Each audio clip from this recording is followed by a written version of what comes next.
Welcome all to our today's class on classification of fluid flow. আচ্ছা, তো এই যে আমরা একটা ফ্লুইড কে কিভাবে ক্লাসিফাই করা যায়, হ্যাঁ, বিভিন্ন ভাবে সেই জিনিসটা আমরা আজকে দেখার চেষ্টা করব। তো অনেকগুলো ছোট ছোট ক্লাসিফিকেশন, তো আমরা একটু আমাদের ইমাজিনেশনের সাহায্যে রিসেন্টলি ধরো যে বাংলাদেশ নিউজিল্যান্ডের খেলা হয়েছে, আমরা সেই খেলাটা দেখতে গেছি। হ্যাঁ, আমি যেটা আঁকছি এটা আমি ধরলাম এই ক্রিকেট পিচটা আমরা এটা, ঠিক আছে। এই চারপাশে যেটা আছে সেটা স্টেডিয়াম। এখন আমরা যদি এই স্টেডিয়ামে সিট গুলো কিভাবে অ্যারেঞ্জ থাকে সেটা যদি আমি বলি, তাই না? স্টেডিয়ামে আমরা যখন গেলাম তখন আমরা দেখলাম যে স্টেডিয়ামের চারপাশেই সিটস আছে বসার, বিভিন্ন জায়গাতে সিটস আছে। তাহলে এগুলো কি স্টেডিয়ামের সিট। কিন্তু পার্টিসিপেন্ট যারা আমরা খেলা দেখতে গিয়েছি, আমরা কিছু কিছু সিটে বসি। হ্যাঁ, এটাতে বসা যায়, এটা ব্লকড। এই সিটটা ধরো বসা যায়, সিটগুলোতে বসতে দেয়। হ্যাঁ, ব্যাটসম্যানের অসুবিধার কারণে এখানে আর এখানে কিছু সিটস আছে সেটাতে বসতে দিচ্ছে। আচ্ছা, এই সিটগুলো ধরো ভিআইপি সিট, হ্যাঁ, খুবই প্রাইসি, এখানে অল্প কিছু মানুষ বসে আছে। তারপরে আবার এখান থেকে ধরো স্কোরবোর্ড দেখা যায়, পাশে স্কোরবোর্ড, তো সব মানুষজন বসতে চায় ধরো এখানে। হ্যাঁ, একটু কম, সিটের দাম একটু কম, খেলাটাও ভালো মতো দেখা যায়। এখানে অনেক মানুষজন, যত সিট আছে তার থেকে বেশি মানুষজন এখানে বসে আছে। এখানেও কিছু মানুষজন বসে আছে, সিটের যে অবস্থা তার থেকে বেশি মানুষজন আছে।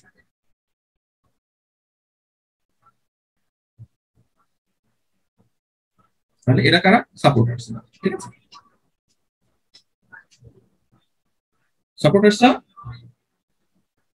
যেখানে যেখানে সিট, শুধু সেখানে সেখানে বসেছে না, বসেনি।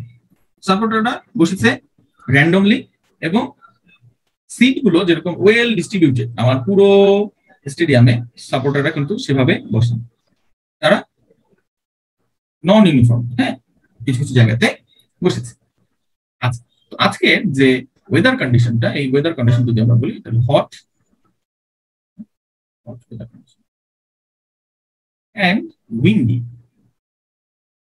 মাঝে মাঝে আবার একটু বাতাসও আসে, ঠিক আছে। তো এই হট অ্যান্ড উইন্ডি কন্ডিশনের জন্য এই যে যারা একটু দামি গ্যালারিতে বসেছে তারা কি পাচ্ছে? এয়ার কন্ডিশন অথবা ফ্যান, এই জিনিসটা পাচ্ছে। আর যারা এই ধরনের সিট গুলোতে বসতে পারেনি, আমাদের মতো লাভ হচ্ছে এসব জায়গাতে, তারা প্ল্যাকার্ড বা হলো হাত পাখা নিয়ে বসছে, হ্যাঁ, দিয়ে নিজেদেরকে বাতাস করার চেষ্টা করছে, বুঝেছেন? তো গরম যেহেতু অনেক বেশি, ঠিক আছে, মাঝে মাঝে আবার কেউ কেউ ফান্টা খাচ্ছে, সফট ড্রিঙ্কস খাচ্ছে, হ্যাঁ, কালারটার জন্য ফান্টা করছে, কালারটা ফান্টার মতো আসবে।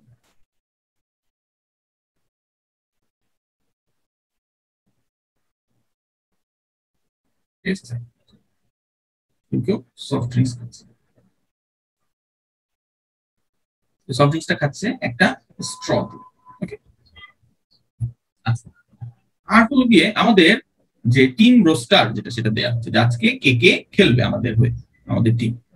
তো আমরা দেখলাম রোস্টারে আছে সাকিব আল হাসান, হ্যাঁ, রোস্টারে আছে মাহমুদুল্লাহ রিয়াদ, রোস্টারে আছে ধরো মুস্তাফিজুর রহমান, ওকে, রোস্টারে আছে ধরো আফিফ আহমেদ, নাইম শেখ, এরা রোস্টারে আছে। আচ্ছা, আবার কিছু মানুষজন আছে নিউ কামার, ঠিক আছে, কয়েকজন আছেন যারা রোস্টারে, তারা নতুন, ঠিক আছে, নতুন এসেছে। এই রোস্টারটাকে আমরা দুটো ভাগে ভাগ করি, হ্যাঁ, সেগমেন্ট 1 এক্সপেরিয়েন্সড প্লেয়াররা, আর সেগমেন্ট 2 নিউ কামার। এই দুটো ভাগে যদি আমি ভাগ করি তাহলে দেখা যায় যে আমাদের এই যে নিউ কামার সাকিব আল হাসান আর হলো নিউ কামার, এদের মধ্যে আমরা যদি পারফরমেন্স চিন্তা করি, আমরা চিন্তা করবো আজকে যদি সাকিব আল হাসান ব্যাট করতে বা বল করতে নামে, সে ভালো খেলবে। আজকে যদি ভালো খেলে, নেক্সট ম্যাচে বা গত ম্যাচে যদি ভালো খেলেছে, তাও আমরা এক্সপেক্ট করি আজকে ভালো খেলবে, নেক্সট ম্যাচে আমি তাকে এক্সপেক্ট করি ভালো খেলবে। তো এরা সবাই এরকম, প্রতিদিনই তারা ভালো খেলবে, এটা আমরা এক্সপেক্ট করি। নিউ কামার যারা আসলো, তাদেরকে আমি যে তাদের প্রতিদিন ভালো খেলবে এটা আমরা এক্সপেক্ট করি না, ঠিক আছে। একদিন ভালো খেলতে পারে, একদিন খারাপ খেলতে পারে, বা প্রতিদিনই ভালো খেলতে পারে, এরপর আবার অনেকদিন খারাপ খেলতে পারে, তাই না? বা কোনো কখনোই ভালো খেলতে পারলো না, এসে পারফর্ম করতে পারলো না, বা বা সবসময় ভালো খেলে গেল, তাই না? তো তাহলে আমরা যদি এভাবে দেখি যে আমাদের কিছু প্লেয়ার আছে যাদের পারফরমেন্স সময়ের সাথে পরিবর্তিত হয় না, আর কিছু প্লেয়ার আছে যাদের পারফরমেন্স সময়ের সাথে পরিবর্তিত হয়। এটা কি বোঝা গেল? তো তাহলে আমরা পড়াশোনা শুরু করি। কারণ আমাদের মুস্তাফিজুর রহমান, আমরা বলে দিলাম টসে জিতে বাংলাদেশ বোলিং নিয়ে মুস্তাফিজুর রহমান একটা বল করে ফেলেছেন। মুস্তাফিজুর রহমান যেহেতু বল করে ফেলেছেন, খেলা শুরু হওয়ার সাথে সাথে আমরা আমাদের পড়াশোনাটা শুরু করি। এই যে বলটা তিনি করলেন, এই বলটা এয়ারে যখন যাচ্ছে, এয়ারে এ হয়ে যাচ্ছে, এয়ার তার উপর দিয়ে এ হয়ে যাচ্ছে, ঠিক আছে? এটা একটা ফ্লুইড ফ্লো উদাহরণ। আর আমরা যে বললাম কেউ কেউ স্ট্র দিয়ে আমাদের যে একটা সফট ড্রিঙ্কস খাচ্ছে, সেটাও একটা ফ্লুইড ফ্লো উদাহরণ। দুটো উদাহরণ একই রকম না, ঠিক আছে? একটাতে এখানে ধরো আমরা যদি বলি ফ্লুইডটা ফ্লো করছে কি সলিড সারফেসটা ফ্লুইডের চারপাশে, ফ্লুইডটা তার ভেতর দিয়ে ফ্লো করছে, আর এখানে সলিড সারফেসের উপর দিয়ে ফ্লুইডটা ফ্লো করছে। তো এই কারণে আমরা এই ধরনের ফ্লোকে বলি এক্সটার্নাল ফ্লো, এই ধরনের ফ্লোকে আমরা বলি ইন্টারনাল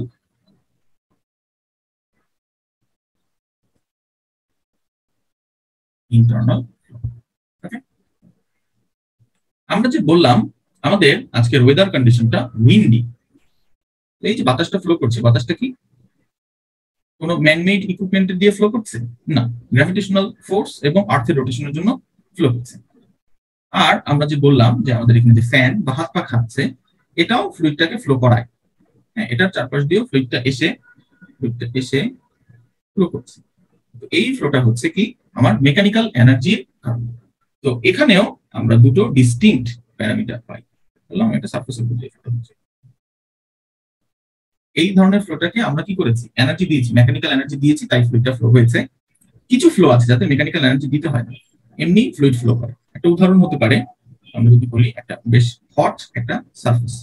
হট সারফেস হলে ফ্লুইড অর এয়ার তার আশপাশ থেকে এসে হট হয়ে উপরের দিকে উঠে চলে যায়, তাই না? উপরের দিকে চলে যায়।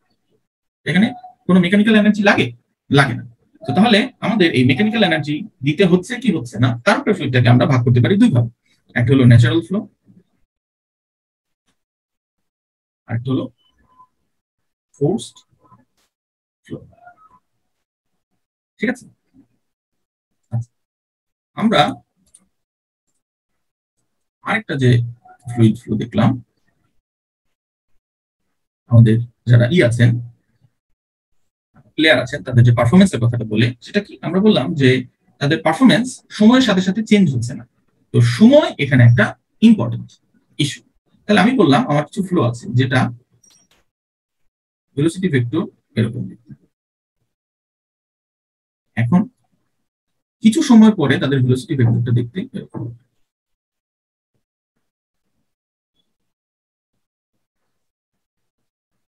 আচ্ছা, আবার সেকেন্ড আরেকটা ফ্লুইড আছে যেটার ভেলোসিটি ভেক্টরটা দেখতে এখন এরকম,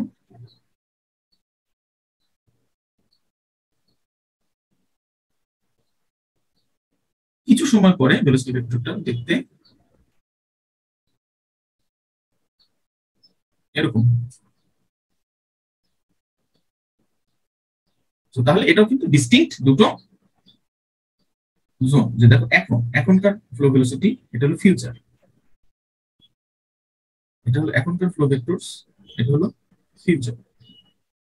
তাহলে কিছু ফ্লো এখন যেমন আছে কিছুক্ষণ পরে সেমই থাকে, আর কিছু ফ্লো এখন যেমন আছে ফিউচারে ডিফারেন্ট হয়ে যায়।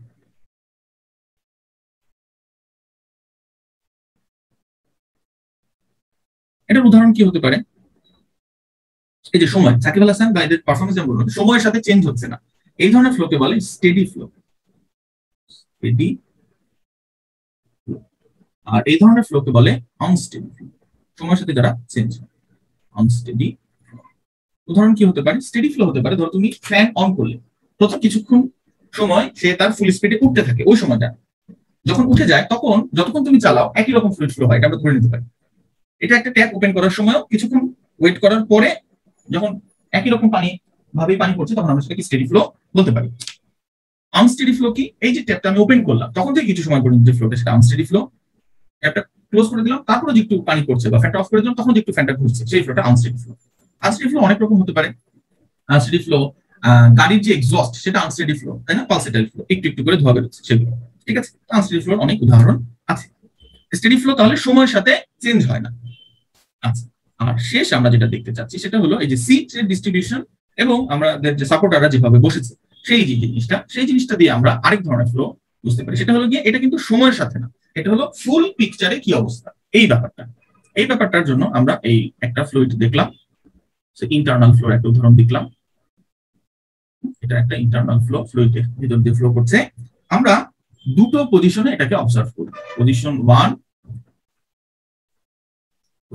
1 এবং পজিশন 2। পজিশন 1 এ আমি ভেলোসিটি ভেক্টর গুলো যদি দেখি দেখলাম দেখতে এরকম। পজিশন 2 এ আমি ভেলোসিটি ভেক্টর গুলো যদি দেখি দেখতে একদম সিমিলার। তাহলে এটা আমাদের এই যে সিট ডিস্ট্রিবিউশনটা যেমন ছিল তার সাথে মিলে যায়, যে পুরো স্টেডিয়ামে একই রকম সিট এটার মতো, তাহলে পুরো সিস্টেমে ফ্লুইডটা একই রকম ভাবে ফ্লো করছে, তাহলে সেগুলোকে আমরা বলি ইউনিফর্ম ফ্লো, ঠিক আছে? আর যদি আমার এই জিনিসটা চেঞ্জ হয় তখন আমরা যে জিনিসটাকে বলি যে আমার পুরো পিকচারটাতে, টোটাল পিকচারটাতে ফ্লুইডের ভেলোসিটি ভেক্টর গুলো পজিশনের সাথে সাথে চেঞ্জ হয়ে যাচ্ছে। Position 1, this is position 2। Velocity vector গুলোকে যদি আমি দেখি যে এখানে ভেলোসিটি ভেক্টর গুলো এরকম, এখানে ভেলোসিটি ভেক্টর গুলো তাহলে একই রকম না, তাহলে আমি কি বলবো? এক এক পজিশনে ভেলোসিটি ভেক্টর দেখতে এক এক রকম, এটাকে আমরা বলি নন ইউনিফর্ম ফ্লো। আচ্ছা, নন ইউনিফর্ম ফ্লোর আরো একটা উদাহরণ আছে যেগুলো লোকালি ইউনিফর্ম হতে পারে। লোকালি ইউনিফর্ম, নন ইউনিফর্ম ফ্লো, সেটা কিরকম দেখতে? দেখো এই যে পজিশন এটা 1, এটা হলো পজিশন 2। পজিশন 1 এর ভেলোসিটি ভেক্টর গুলো পজিশন 2 এর ভেলোসিটি ভেক্টর থেকে আলাদা, কিন্তু পজিশন 1 এর ভেলোসিটি ভেক্টর গুলো সেম, পজিশন 2 এর ভেলোসিটি ভেক্টর গুলো সেম, তাহলে এরাও non uniform flow but locally uniform. Locally তুমি যদি পজিশন দেখো তাহলে এই ভেক্টরের সাথে এই ভেক্টর আবার সমান, তাহলে লোকালি ইউনিফর্ম কিন্তু তারা আসলে নন ইউনিফর্ম ফ্লো। বোঝা যায় আমরা কি এই যে স্যার নন ইউনিফর্ম ফ্লোটা তো আমাদের শেপের উপর ডিপেন্ড করে, যদি ভেনা কন্ট্যাক্টটা থাকে বা না, যদি রোটেশন হতে থাকে এই যে এরকম জায়গাতে, হ্যাঁ, বা হঠাৎ করে এখানে একটা জায়গা দিয়ে সিঙ্ক বা সোর্স হচ্ছে, তাহলে তো আমি এরকম প্লেনার যে প্লেন সেখানেও নন ইউনিফর্ম ফ্লো পেতে পারি। বুঝলেন? নট নেসেসারিলি আমার শেপই হতে হবে, আমি শেপ দিয়ে দেখিয়েছি যাতে তোমাদের বুঝতে সুবিধা হয়। স্যার আনস্টেডি ফ্লোর ভেলোসিটি প্রোফাইলটা চেঞ্জ হয় না? হ্যাঁ, এটা চেঞ্জই তো লিখলাম যে এরকম ছিল, ভেক্টর গুলো দূরে দূরে সরে গেছে। স্যার এটা তো ফ্লো ইন্টেন্সিটির উপর ডিপেন্ড করার কথা, আনস্টেডি ফ্লোটা। ফ্লো ইন্টেন্সিটি বলতে তুমি কি বোঝাচ্ছ? ভেলোসিটি ভেক্টর স্ট্রিমলাইন এভাবে বললে জিনিসগুলো এটাকে ভিজুয়ালাইজেশন করতে সুবিধা হয়। ইন্টেন্স একটা জায়গাতে রোটেশন হচ্ছে যদি এভাবে তুমি বলো, এটা ফ্লুইড মেকানিক্স টার্ম না। বুঝা যায়? আমরা ইন্টেন্স ভেলোসিটি মানে রোটেশন হচ্ছে সেটাকে আমরা দেখাই কি ভেলোসিটি ভেক্টর দিয়ে। তাই একটা জায়গাতে ভেলোসিটি ভেক্টর এরকম অনেক বড়, আর একটা জায়গাতে ভেলোসিটি ভেক্টর ছোট। বুঝা যায়? তাহলে সেটাই কিন্তু যেখানে ইন্টেন্সিটি যদি ওভাবে বলো, হ্যাঁ ঠিক আছে, এটা ইন্টেন্সিটি বেশি, এখানে ফ্লুইড ইন্টেন্সিটি কম। জি স্যার, এটা ওইটাই মিন করছি না, কিন্তু এটা আমি যেটা বললাম এটা আমাদের ফ্লুইড মেকানিক্স টার্ম না। আমাদের ফ্লুইড মেকানিক্স এর প্যারামিটার কি? ভেলোসিটি, প্রেসার আর হলো ডেনসিটি, আমরা এগুলো দিয়ে বলবো। হ্যাঁ, কারণ এগুলো দিয়ে আমরা ইকুয়েশন গুলো প্রকাশ করি। বুঝতে যায়? আমি যদি ইন্টেন্সিটি বলি এটা আসলে ভেগ একটা টার্ম, ঠিক আছে? আমাকে কোয়ান্টিফাই করতে হবে, কোয়ালিটেটিভ না। হ্যাঁ, আমরা ইঞ্জিনিয়ার, আমরা কোয়ান্টিটিভ অ্যানালাইসিস করবো, কোয়ালিটেটিভ মানে কি এই ফ্লোটা ওই ফ্লোর থেকে দেখতে সুন্দর না, এই ফ্লোর ভেলোসিটি, প্রেসার, ডেনসিটি একরকম আমরা স্টেট করে দিব, ওই ফ্লোর ভেলোসিটি, প্রেসার, ডেনসিটি আরেকরকম স্টেট করে দিব, এইভাবে ডিফারেন্সিয়েট করবো আমরা। বুঝা যায়? জি স্যার। ওকে, আর কোনো কোশ্চেন? স্যার ন্যাচারাল ফ্লোটা যদি একবার এক্সপ্লেইন করা যায়। ন্যাচারাল ফ্লোটা কিসের জন্য হচ্ছে? ফ্লোর ডেনসিটি চেঞ্জের জন্য হচ্ছে, বুয়েন্সি চেঞ্জের জন্য হচ্ছে। বুঝলেন? যে আমাদের হট একটা গ্যাস, তার ডেনসিটি কমে যাচ্ছে, সে উপরে চলে যাচ্ছে, কোল্ড গ্যাসগুলো তার কাছে আসছে, এক জায়গাতে ফায়ার হয়েছে, সেখানে অনেক টেম্পারেচার হয়েছে, তো সেই ফায়ারের কারণে ফায়ারের যে এক্সস্ট, হ্যাঁ, বা এটা কি বলে বাই প্রোডাক্টস, সেই যে গ্যাসগুলো কম্বাস্টনের পরে কম্বাস্টিবল গ্যাসগুলো উপরের দিকে উঠে যাচ্ছে, আর ফ্রেশ এয়ার ফায়ারে নিচ থেকে আসছে, ন্যাচারাল ফ্লো। রিভারে যে ফ্লোটা যাচ্ছে ন্যাচারাল ফ্লো, সিতে যে ফ্লোটা হচ্ছে ন্যাচারাল ফ্লো, স্ট্রং যেটা ন্যাচারাল ফ্লো। এয়ার দিয়ে যখন যাচ্ছে তার অবস্থাটা কি আমি সেটা বলছি। যদি একটু 3 ডাইমেনশনালি চিন্তা করি, আমরা বললাম এটা পিচ যে জায়গাটা সেই জায়গাটা, তাই না? বলটা তো বলার এসে পিচের মধ্যেই করে, তো পিচ থেকে অনেক অনেক দূরে কোন একটা জায়গাতে এই বলটা যে আছে সেটা কি অনুভূত হবে বাতাসে? অনেকখানি দূরে, বুঝা যায়? বলটাতে বাতাসের মধ্যে দিয়ে যাচ্ছে, সেটা কি অনুভূত হবে কিনা? হ্যাঁ, বেশ অনেকখানি দূরে। আমার কথা বোঝা যায় কি বলছি? আচ্ছা, বোঝা যাবে কিনা যে ধরো স্লিপে যে ফিল্ডার দাঁড়িয়ে আছে সে কি বুঝবে? ধরো থার্ড স্লিপ, ফোর্থ স্লিপে যে ফিল্ডার দাঁড়িয়ে আছে সে কি বাতাসে বলের মুভমেন্ট অনুভব করতে পারবে? উইকেট কিপারের মতো, উইকেট কিপার কিন্তু দেখবে যে বলটা আসলো। হ্যাঁ, বুঝা যায় আমি কি বলতে চাচ্ছি?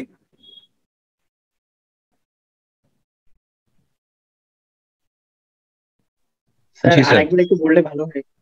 আমি যেটা বললাম সেটা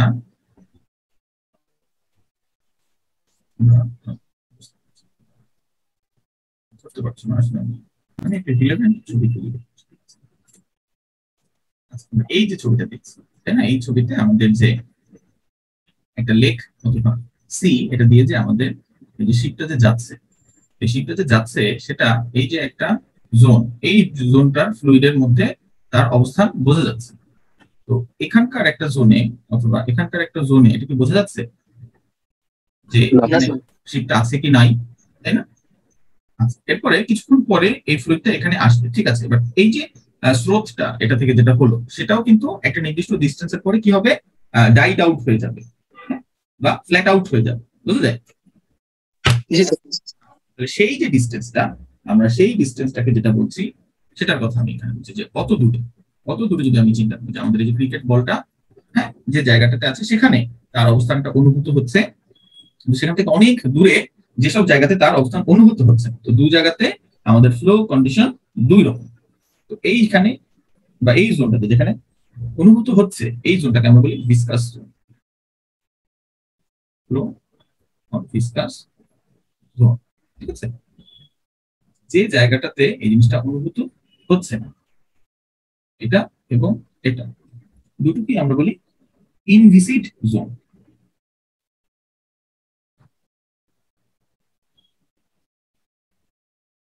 এটা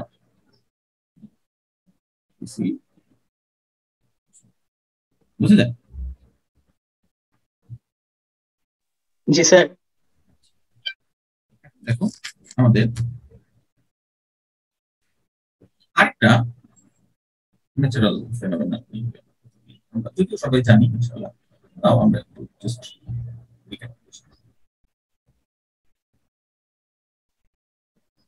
আমি একটা ক্যান্ডেল ফ্লেমের করছি, ক্যান্ডেলটা একটা সারফেস উপরে আছে,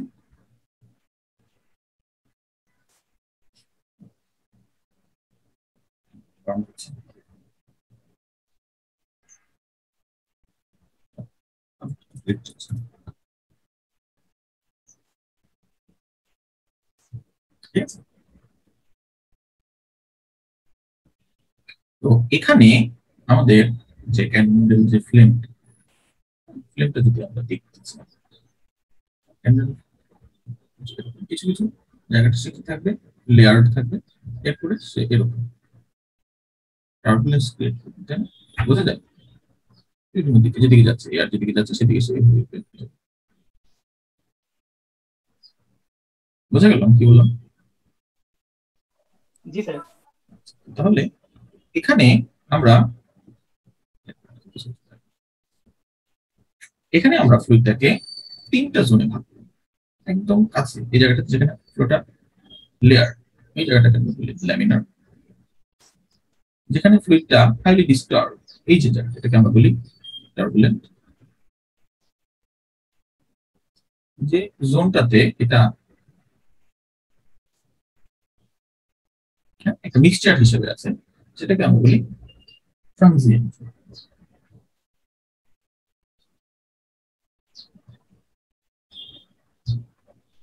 ঠিক আছে। তো এই ট্রানজিয়েন্ট জোনে আমরা নরমালি আমাদের যে ডিজাইন গুলো, এই ডিজাইন গুলো অ্যাভয়েড করার চেষ্টা করি, আমরা ডিজাইন করতে চাই না। ট্রানজিয়েন্ট জোনে আমরা ফ্লুইড মেকানিক্স এর কোনো ধরনের ডিভাইস এগুলোকে ডিজাইন করতে চাই না। তো এটার একটা উদাহরণ হলো যে আমাদের কম্প্রেসিবল ফ্লো নিয়ে আমরা কথা বলবো এখন। তো সেটা সাথে সাথে আমরা বলি compressible flow and incompressible flow। এই দুটো ফ্লোরও একটা কি আছে আমরা দেখে আসলাম, ডাইমেনশনাল প্যারামিটার দিয়ে এটাকে ডিফাইন করতে হয়। তো সেই ডাইমেনশনাল প্যারামিটার হলো মাক নাম্বার হলো velocity of flow divided by speed of sound. এবং এই জিনিসটা আসলে মাক নাম্বারের উপরে ডিপেন্ড করে, যে জিনিসটা সেটাকে ডেনসিটি। ফ্লো ডেনসিটি ভেরিয়েশন যদি 5% এর বেশি হয়ে যায় তখন আমরা এই ফ্লোটাকে কম্প্রেসিবল ফ্লো বলে থাকি, তার আগ পর্যন্ত ফ্লোকে আমরা ইনকম্প্রেসিবল ফ্লো বলি। ঠিক আছে। তো এই যে কম্প্রেসিবল ফ্লোটা আমাদের যে মাক নাম্বারটার একটা জোন আছে, সেখানে সে সাবসনিক থাকে, তারপর সে সনিক হলো মাক নাম্বার 1, তারপর সুপারসনিক হয়ে যায়। তো এই সনিকের আশেপাশে একটা জোন আছে যেটা হলো গিয়ে আমাদের এরকম ট্রানজিয়েন্ট একটা জোন, যে একটু আগে যে বললাম ট্রানজিয়েন্ট জোনের কথা আমরা বললাম। এই সনিকের আশেপাশেও একটা জোন আছে যেটা ট্রানজিয়েন্ট। তো এই ট্রানজিয়েন্ট জোনে যদি আবার আমি ডিজাইন করি তাহলে আবার আমার যে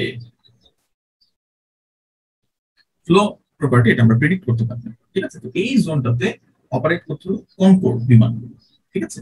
তো তার থেকে বেশি কিন্তু, যেমন ধরো ফাইটার অপারেশনে কিন্তু কোনো সমস্যা হয় না। আর তার থেকে কমে সাবসনিক জোনে অপারেট করছে হলো গিয়ে নর্মাল প্যাসেঞ্জার এয়ারক্রাফট যেগুলো, কার্গো এয়ারক্রাফট যেগুলো, তাদের কিন্তু অপারেশনে কোনো সমস্যা হয় না। কিন্তু এই কনকোর এটা কিন্তু আমাদের এখন আর অপারেশনে নাই, ডিসকন্টিনিউড হয়ে গেছে বা ডিকমিশন হয়ে গেছে। তাই না? কেন? কারণ এই যে ট্রানজিয়েন্ট জোনটা, এই ল্যামিনার আর টার্বুলেন্টের মধ্যে একটা ট্রানজিয়েন্ট জোন আছে, আবার মাক নাম্বারও একটা ট্রানজিয়েন্ট জোন আছে, যেখানে ফ্লোটাকে কি করা যায় না, প্রেডিক্ট করা যায় না। তো এই জায়গাটা আমরা অ্যাভয়েড করার চেষ্টা করি। ঠিক আছে।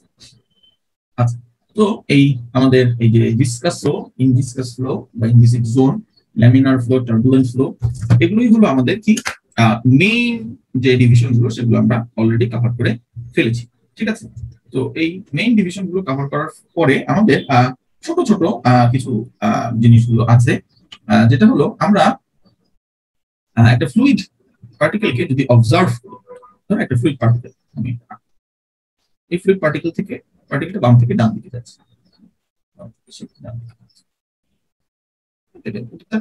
পাঁচটা স্টেট। আমরা আরো একটা ফ্লুইড পার্টিকেল রাখলাম, এই পার্টিকেলটা সেও বাম থেকে ডান দিকে যাচ্ছে।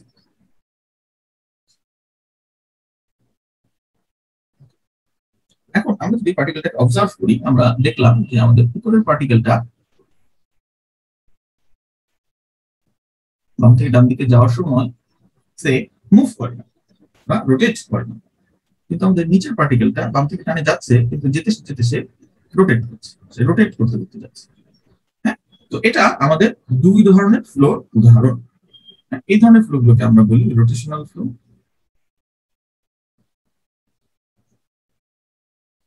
and irrotational। ঠিক আছে।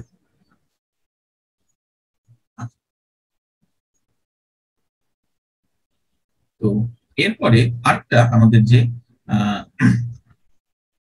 পার্থক্য আমরা ফ্লোতে করে থাকি বা ফ্লোকে আমরা যে ক্যাটাগরাইজ করে থাকি, সেটাও আমাদের ফ্লুইড মেকানিক্স অ্যানালাইসিসটাকে খুব সহজ করে দেয়। সেটা হলো ওয়ান ডাইমেনশনাল,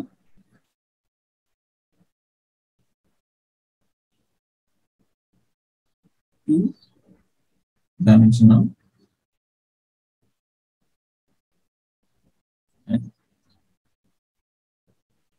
থ্রি ডাইমেনশনাল। সেটা কিরকম? একটা ফ্লোতে আমার ভেলোসিটি চেঞ্জ কয়টা দিকে হচ্ছে সেটার উপরে ডিপেন্ড করে আমরা ফ্লোটাকে এই পার্থক্যগুলো করতে পারি। যেমন আমরা একটা ফ্লুইড ফ্লো দেখি, আমরা বললাম আমরা দেখছি একটা বুলেট। ঠিক আছে, একটা বুলেট, আমরা এক্সিসটা দিস ইজ আওয়ার এক্সিস, বুলেটটাকে ধরো আমরা left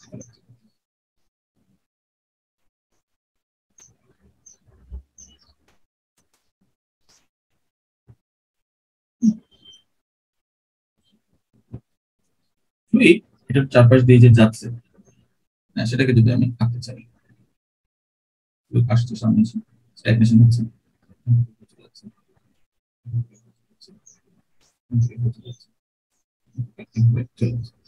তো এই ফ্লোটা কিন্তু 3 ডাইমেনশনাল ফ্লো।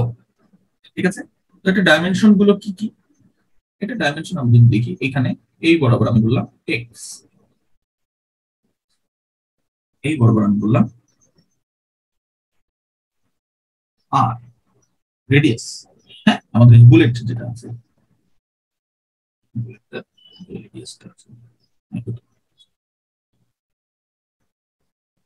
ঠিক আছে। আচ্ছা, আর যেটা হলো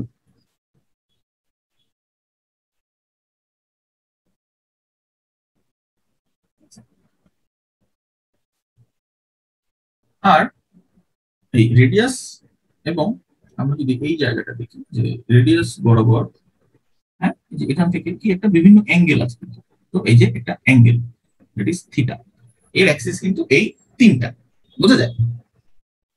এই ফ্লুইডটা 3 ডাইমেনশনাল ফ্লুইড, 3 ডাইমেনশনাল ফ্লুইডটার অ্যাক্সিস কয়টা? তিনটা। তো অ্যাক্সিস গুলো কি সেটা আমি লিখলাম। ঠিক আছে, এখন এই ফ্লুইড ফ্লোটাকে আমরা এভাবে কল্পনা করতে পারি যে এই অ্যাক্সিস বরাবর এই ফ্লুইডের সিমেট্রি আছে, ফ্লো সিমেট্রি আছে, মানে এই থিটাতে বা যে কোনো একটা স্লাইসে, পুরো ফ্লুইডটাকে যদি আমরা অনেকগুলো ছোট ছোট স্লাইস করি, যে কোনো একটা স্লাইসে আমাদের ফ্লোটা একই রকম। ফ্লোটা শুধুমাত্র আমার ফ্লো ভেলোসিটিটা শুধুমাত্র আমার আর এবং এক্স এই দুটো কোঅর্ডিনেটে ডিপেন্ড ভ্যারি করে, এক্স এর সাথে এবং আর এর সাথে। মানে তুমি এখানে যে কোনো একটা পয়েন্টে ফ্লো ভেলোসিটি বের করতে হলে তোমাকে জানতে হবে তার আর কত, এক্স কত, তাহলে তুমি সেই ভেক্টরটা বের করতে পারবে। আমার কথা কি বোঝা যায়? থিটার এগেইনস্টে সে দেখতে একই রকম। তো তাহলে এই যে আমরা একটা 3 ডাইমেনশনাল ফ্লুইড ফ্লোকে 2 ডাইমেনশনাল একটা শেপে কনভার্ট করতে পারলাম। ঠিক আছে, এজন্যই আমরা আমাদের যে নিকেল-স্টোকস ইকুয়েশনের একটা পুরো সেগমেন্ট বাদ দিয়ে দিতে পারি। ঠিক আছে, তো আমাদের ক্যালকুলেশনটা এর জন্য অনেক সহজ হয়ে যায়। এটাই আর কি আমরা দেখতে চাইলাম এখানে, যে একটা 3 ডাইমেনশনাল ফ্লো নট নেসেসারিলি আমাদেরকে 3 ডাইমেনশনে অ্যানালাইসিস করতে হবে। আমরা যদি কোনো ফ্লো সিমেট্রি খুঁজে বের করতে পারি, আমরা তাকে 1 ডাইমেনশনাল, ইভেন 1 ডাইমেনশনালেও এটাকে কি করা যায়, সুইচ করে নিয়ে আসা যায়। ঠিক আছে, এরপরে আমরা যে লার্জ যে ফ্লোটা সেটা হলো open channel flow. Open channel flow, এটাও আমরা পড়েছি, এটা আমরা দেখেছি, বাট তাও আমরা ফ্লো ক্লাসিফিকেশন এগুলো যে দেখছি, আমি ফ্লোর শেষের দিকে হয়তো একটা জিনিস মনে থাকলে বলবো, আমরা দেখছি যে কারণে, সেই কারণটার জন্য আমাকে এই জিনিসগুলো যদি আমি করে থাকি তবুও আমাকে কি করতে হবে, আবার একটু দেখতে হবে।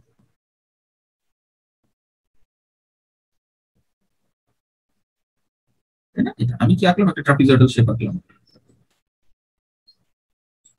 এটা রেক্টেঙ্গুলার শেপ আঁকলাম, এটা oval shape, sorry circular shape, একটা ইরেগুলার শেপ আঁকলাম। তাহলে এগুলো দেখো, এটা সুয়ারেজ লাইনের হতে পারে, ফ্রি সারফেস, এটা একটা ক্যানেল হতে পারে, ফ্রি সারফেস, এটা একটা ড্রেন হতে পারে, ফ্রি সারফেস, এটা একটা রিভার, তাই না? ইরেগুলার। বাট ফ্রি সারফেস যদি থাকে আমাদের ফ্লোটা তখন ওপেন চ্যানেল ফ্লো। আচ্ছা, এবং আমাদের ফ্লো কন্ডিশন গুলো সেম, কিন্তু ফ্লোটা খুব ডিস্টিংক্ট। এজন্য কিছু ফ্লো ক্লাসিফিকেশন আছে, একটা ক্রিপিং ফ্লো, এটা ল্যামিনার ফ্লোর একটা সেগমেন্ট, কিন্তু ফ্লোটা খুবই স্মল বা খুবই স্লো, এই জন্য এটাকে আলাদা একটা ক্যাটাগরাইজ করা হয়েছে, এর নাম দেওয়া হয়েছে ক্রিপিং ফ্লো। ঠিক আছে, তো এই ফ্লোর উদাহরণ কি হতে পারে?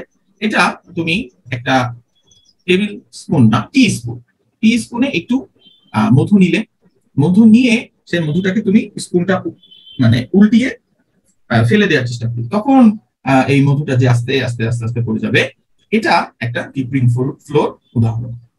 ঠিক আছে, আচ্ছা, এছাড়াও আমরা আরো দুটো ফ্লো অবজার্ভ করে এসেছি আমাদের যে differential analysis of fluid flow, সেখানে হয়তো আমরা এটাকে কি বলে ওভাবে নাম মনে রাখতে পারবো। ঠিক আছে,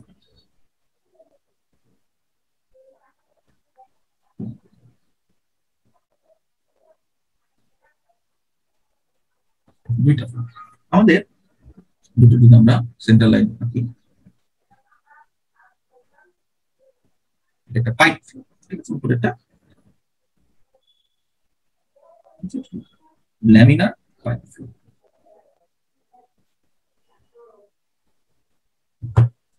এই শেপটা প্যারাবোলিক, যে শেপটা ভেলোসিটি প্রোফাইলটা প্যারাবোলিক, ভেলোসিটি প্রোফাইলের যে ইটা আছে সেটাও আমাদের নোন, বিভিন্ন পয়েন্টগুলো আমাদের নোন, প্রোফাইলটা প্যারাবোলিক, প্রোফাইলটা আমাদের নোন। তো আমরা এটা কি করতে পারি, সলভ করতে পারি। ঠিক আছে, ল্যামিনার ফ্লো ইন পাইপ। তো এই ফ্লোটাকে বলা হয় হাইজেন-রোজলি ফ্লো।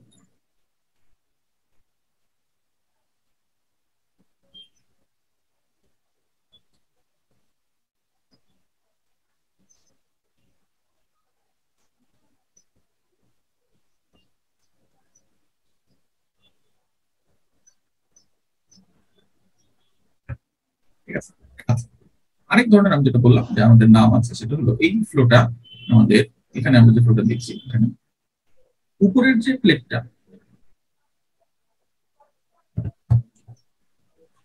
প্লেটটা এভাবে আঁকলে আসলে এটা মিন করে থেমে আছে। ঠিক হবে,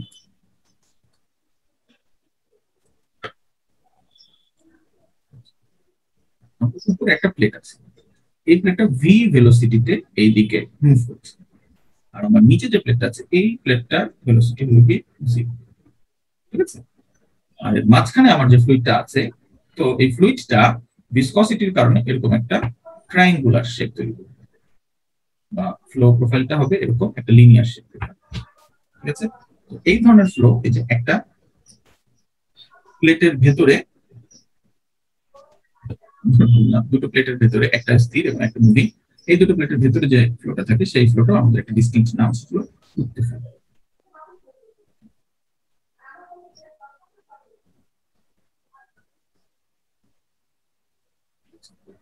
তো আমাদের এই যে আমরা এতগুলো ক্লাসিফিকেশন ফ্লুইড ফ্লো দেখলাম, আমরা এখানে কি করতে চাই? আমরা এখানে যে কাজটা করতে চাই সেটা হলো আমরা আমাদের ফ্লুইড মেকানিক্সে যখন আমাদের একটা ফ্লোকে অ্যানালাইজ করতে হবে, আমরা প্রথমেই এই যে আমরা এতক্ষণ যে জিনিসগুলো দেখলাম, এই জিনিসগুলো কোনটার মধ্যে পড়ে সেটা আমরা বের করে ফেলার চেষ্টা করব। কেমন? নট নেসেসারিলি আমাদের একটা ফ্লো শুধুমাত্র একরকম, আমার একই ফ্লো বিভিন্ন রকম। যেমন ফ্লোটা আমি যদি বলি, আমি যে রুমে বসে আছি, বাতাস পাচ্ছি আমি ফ্যানের বাতাস, ফ্যান থেকে, তাহলে এটা কি? এটা এক ধরনের এক্সটার্নাল ফ্লো, এটা টার্বুলেন্ট ফ্লো, এই ফ্লোটা রোটেশনাল ফ্লো, এটা দিস ইজ ইনকম্প্রেসিবল ফ্লো। ঠিক আছে, আমি যেহেতু প্রপারলি সিমেট্রিক না, তাহলে এটাকে 2 ডাইমেনশনাল বা 1 ডাইমেনশনাল বলা যাচ্ছে না, this is 3 dimensional flow. But this is not open channel flow, this is not creeping flow, this is not Hagen Poiseuille flow, this is not pita flow. তো আমরা এই ফ্লুইডটাকে যখন অ্যানালাইসিস করার চেষ্টা করব, তাহলে আমরা কি দেখব? আমাদের যে গভর্নিং ইকুয়েশনটা আছে সেটা আমরা 3 ডাইমেনশনালের জন্য লিখবো। আমরা টার্বুলেন্স সেটাকে নেগলেক্ট করতে পারবো না, টার্বুলেন্সটা থাকবে, বাট আমরা ভিসকসিটি চেঞ্জটাকে নেগলেক্ট করে দিব। হ্যাঁ, আমরা ইরোটেশনালিটি আমাদের এখানে আনতে হবে, যেহেতু এটা রোটেশনাল ফ্লো। তো ইরোটেশনাল যে অ্যাজাম্পশন আমরা বার্নৌলিস ইকুয়েশনে করি, সেই অ্যাজাম্পশনটা কি হচ্ছে না, এখানে খাটছে না। বুঝা যায়? এখন আমি ফ্লোটা অবজার্ভ করছি, আমি যেখানে বসে আছি তার আশেপাশে, তাহলে সেটা অবভিয়াসলি ভিসকসিটি ইফেক্ট আছে, ভিসকাস হবে ফ্লোটা, সেখানে ভিসকসিটি ইফেক্ট আমি করতে পারবো না, নেগলেক্ট করতে পারবো। কিন্তু ফ্যানের বাতাস হচ্ছে, হ্যাঁ, আমি এটা অবজার্ভ করছি এমন একটা জায়গাতে যেটার আশেপাশে কোনো, আমাদের রুমের মধ্যে আসলে এটা সম্ভব না, বাট আমি ধরে নিলাম অনেক বড় একটা রুম, সেই রুমে আশেপাশে আর কোনো আসবাবপত্র বা দেয়াল নেই। ওই জায়গাটাতে যখন আমি ফ্যানের বাতাসটাকে অবজার্ভ করবো, তখনই আমি শুধু ফ্যানের বাতাসটাকে ভিসকাস ফ্লো হিসাবে অবজার্ভ করতে পারি। আচ্ছা, আবার কিছু আছে, যেমন গতকালকে আমরা দেখলাম this is a type of force flow. তো ফোর্স ফ্লোর জন্য আবার আমাদের কি গভর্নিং ইকুয়েশন চেঞ্জ হয় না, ফোর্স ফ্লো, ন্যাচারাল ফ্লো, এগুলো আবার আলাদা।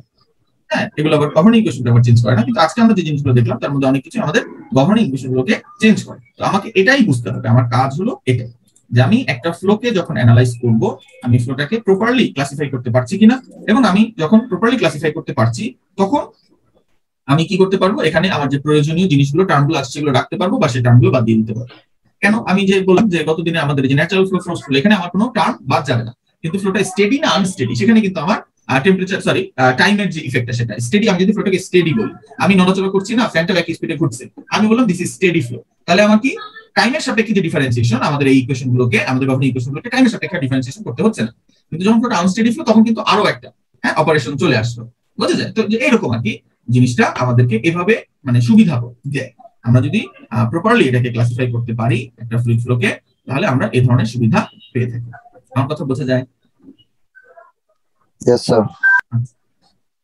তো দেখো, এখন আমরা যে জিনিসটা দেখতে চাচ্ছি সেটা হলো আমরা আমাদের এই যে ফ্লো ভিজুয়ালাইজেশনের কিছু ছবি আছে, সেই জিনিসগুলো আমরা দেখতে চাচ্ছি। ঠিক আছে, আমরা এই ছবিগুলো দেখছি মিতুল ভ্যান ডাইকের অ্যালবাম অফ ফ্লুইড মোশন। ঠিক আছে, এটা প্যারাবোলিক প্রেস থেকে পাবলিশ করা হয়েছে 2008 সালে। এখানে কিছু কিছু ছবি আমরা নিয়ে দেখছি, যে কিছু আমরা যে ক্রিপিং ফ্লোর কিছু উদাহরণ দেখবো, আমরা কিছু ল্যামিনার ফ্লোর উদাহরণ দেখবো, আমরা কিছু সেপারেশনের উদাহরণ দেখবো, আমরা ভর্টিসিস দেখবো, ইনস্টেবিলিটি দেখবো, আমরা টার্বুলেন্স দেখবো। ঠিক আছে, এটা প্রথমে যে আমরা বলবো ক্রিপিং ফ্লোর, রেনল্ডস নাম্বার হলো 0.02। ঠিক আছে, এটাও ক্রিপিং ফ্লোর। আবার এই যে দেখো ভেলোসিটি ভেক্টর গুলো এখানে কি ইউনিফর্ম, দেখো এই যে ভেলোসিটি ভেক্টর গুলো এটা কি হচ্ছে, মিমিক করছে একজন আরেকজন।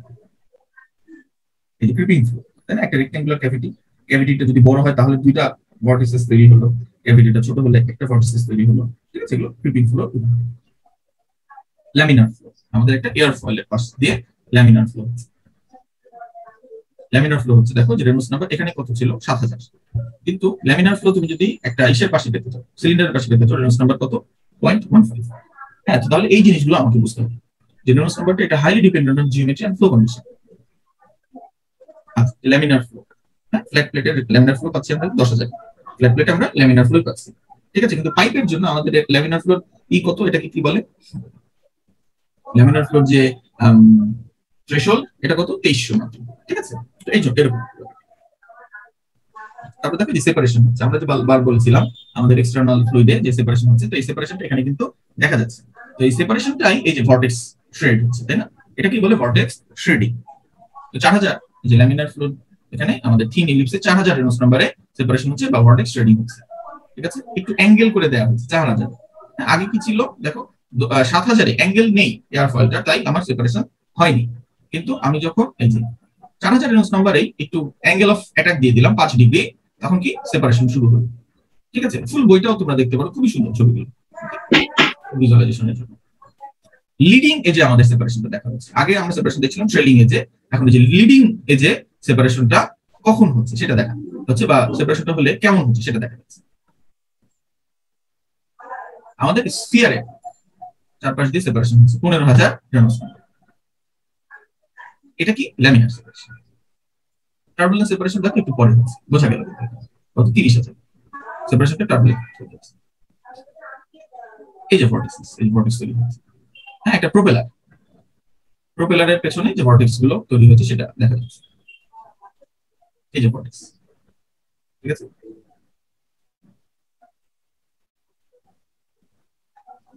আমাদের একটা রেক্টেঙ্গুলার উইং থেকে বা গাড়ির, আমরা এটাকে স্পয়লার বলা হয়, হ্যাঁ, ওই ধরনের, ওটারও একই রকম শেপ।